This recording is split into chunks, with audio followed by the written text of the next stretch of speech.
emang lucu ya di kasusnya Nikita Mirzani, kan katanya pemerasan, tapi langsung nggak jadi kenain dengan pasal 368 KUHP. Padahal teman-teman, kalau dibaca-baca yang benar ya, pasal itu tuh buat yang maksa pakai kekerasan atau ancaman nyata. Kayak begal atau rampok gitu loh. Sementara kalau ancamannya itu soal membongkar aib atau rahasia ya. Nah, itu emang lebih cocok masuk pasal 369 ayat 1 KUHP. Tapi ya penyidik kadang kayak buru-buru ngecas, tanpa mikir harusnya pas atau tidak. Hukum tuh kayak power bank teman-teman. Kalau kita asal colok ke port yang salah ya bisa nggak bakal ngisi baterainya ya.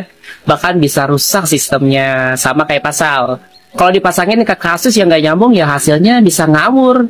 Makanya penting untuk kita paham dulu harusnya ya, baru tentukan colokan hukumnya. Nah, ngomong-ngomong soal power bank, ini yang sering banget saya pakai buat jalan-jalan atau bahkan untuk scroll-scroll TikTok ya.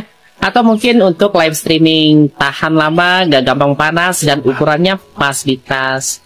Jadi saya taruh di keranjang kuning buat yang butuh. Ini bukan endorse, ini beneran saya pakai sendiri. Kira-kira trio maksudnya trio jaksa penuntut umum di kasus Nikita Mirzani bakal pakai masker lagi nggak ya di sidang berikutnya? Karena banyak banget teman-teman yang nanya, emang boleh bang pakai masker di ruang sidang? Jawabannya boleh teman-teman. Tidak ada aturan secara eksplisit melarang penggunaan masker di ruang sidang ya, selama tidak mengganggu proses persidangan dan hakim tidak mempermasalahkan. Jadi ya silakan saja, tapi kalau tiga-tiganya pakai masker dan kompak banget ya, jadi wajar kita bertanya ya, ini karena batuk pilek bareng atau mungkin ada hal yang lain yang ditutupin. Ya, kalau buat kesehatan sih saya paham ya, tapi kalau udah soal wajah hukum negara, masa sih harus disamarkan juga? Ngomong-ngomong soal masker, teman-teman, sekarang ada masker full face loh. Cocok buat kalian atau jaksa yang mau nutupin kecanggungan. Sorry, buat yang takut kena matahari. Atau yang pengen wajahnya tetap aman dari pandangan publik. Jadi saya taruh di link keranjang kuning ya, silahkan dicek buat pelindungan fisik, bukan untuk nutupi rasa canggung.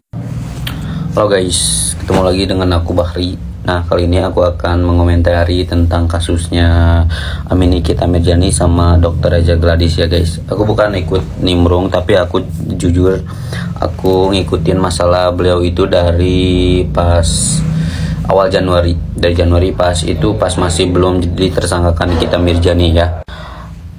Nah, dari situ aku ngikutin terus sampai ke persidangan tahap ini, dari sampai Nikita Mirzani ditersangkakan pokoknya banyak banget ya. Tapi yang aku mau komentari ini di hari persidangan pidana ini yang tentang bersama JPU itu, yang bentar aku comot dari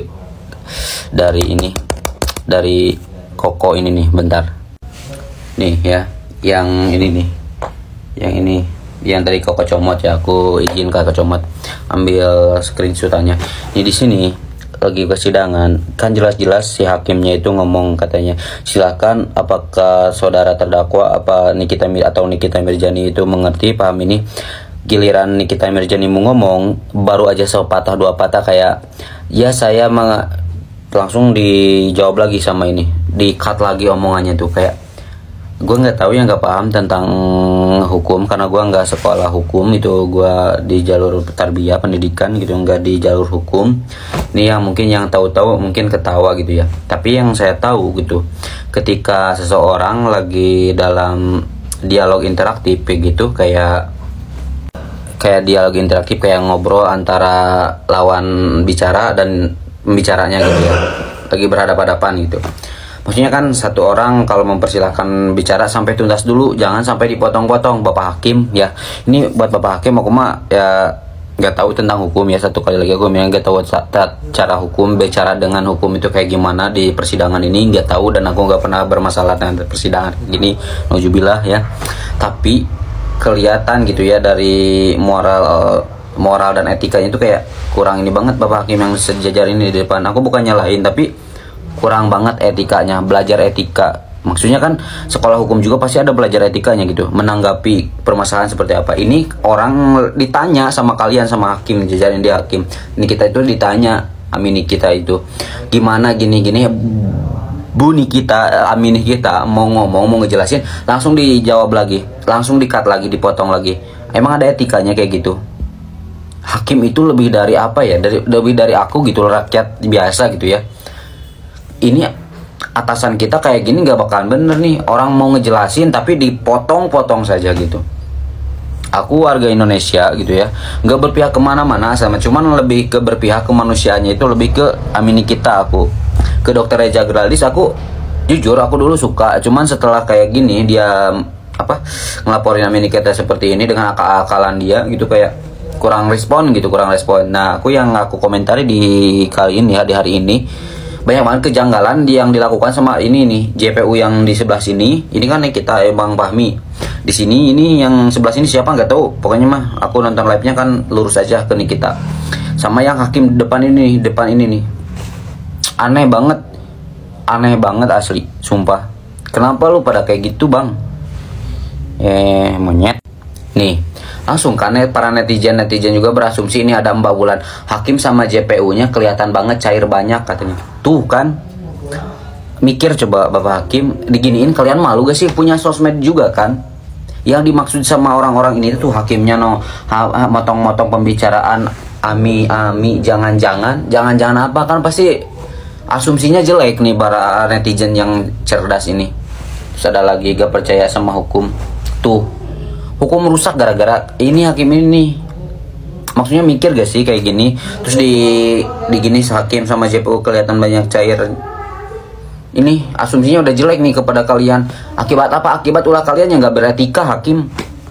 Orang kamu silakan untuk ngomong, angkat suara, tapi kamu motong-motong itu gak sopan, belajar etika enggak gitu. Masalahnya hukum itu, sekolah hukum itu kan lumayan ya beruang gitu ya. Hukum itu nggak sembarangan orang bisa masuk ke dunia hukum. Pintar lah orangnya gitu ya, pintar dan bisa memahami kayak gitu ya. Tapi berpikir etika tentang mengizinkan orang untuk berbicara, hak berbicara, ini nggak bisa, hakim ini nggak bisa memberikan. Contohnya barusan, sok lihat, coba lihat, aneh kan gitu. Maksudnya tolonglah gitu, di negara ini tuh berpihaknya itu jangan sampai ke, ya kan ini udah tanggung asumsinya udah jelek ya, jangan berpihak itu ke orang-orang yang mengasih uang gitu. Ya aku nggak tahu ini dikasih uang apa enggak juga, aku nggak tahu ya, karena aku orang biasa dan penonton setia aja gitu. Cuman aku mengawal kasus ini Nikita Mirzani ini dari lama, udah lama, sama dari semula pas huru hara skincare yang dokter detektif itu yang sama Sela Saukia gitu, udah lama gitu aku mengikuti kasus ini. Jadi aneh gitu, aneh, beribu-ribu aneh gitu. Dan lebih anehnya itu hakim ini nih nggak memberikan, asli aneh, gak jelas banget lu. Pokoknya kawal terus kasus Nikita Mirzani ini, dan jangan lupa juga kawal terus dokter detektif juga yang berita terbaru itu kemarin itu akun dokter detektif itu kena sama ini ditahan lah gitu ya, sebagai apa gitu nggak tahu ya. Akunnya itu yang bermasalahnya orangnya, akunnya di ini aneh, ada juga handphonenya gitu, bukan akun sosial medianya gitu. Nggak tahu sih aku juga ini di Indonesia kayak gimana ini kayak gini. Ya Allah, astagfirullahaladzim. Banyak-banyak istighfar kalian yang di atas kami gitu. Kalian itu didukung dan disupport itu sama warga-warga seperti kami kan gitu, dan ditugaskan untuk apa coba? Untuk apa kalian ditugaskan? Untuk mencari keadilan dan kebaikan gitu, bukan malah suap menyuap itu diterima gitu ya. Banyak kok kasus yang suap menyuap itu gara-gara uang bisa ini, udah banyak di Indonesia, udah jangan heran gitu.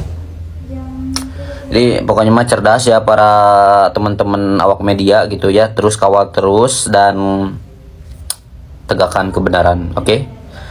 Thank you very much and thank you for watching. Assalamualaikum warahmatullahi wabarakatuh. Bye.